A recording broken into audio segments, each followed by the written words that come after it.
Hugo tiene año y medio. Sus padres notaron pronto que algo no iba bien. Su desarrollo era más lento que el del resto de bebés. A los 7 meses le diagnosticaron el síndrome FOXG1, una mutación genética que afecta al crecimiento del cerebro.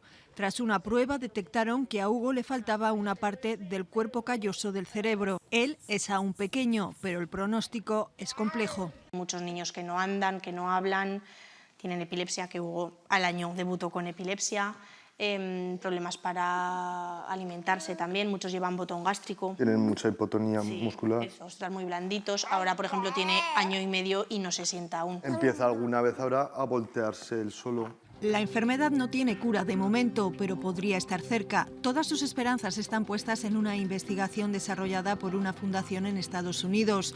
Los fondos los aportan los padres y donaciones anónimas. Tenemos la cura. Hicieron pruebas con ratones que han tenido éxito. Se ha presentado ante la Federación Americana del Medicamento, lo han aprobado y se van a empezar con los ensayos clínicos en niños para el 2026. Piden colaboración para que esa cura sea una realidad. Para continuar investigando necesitan 11 millones de dólares, es decir, unos 9,5 millones de euros.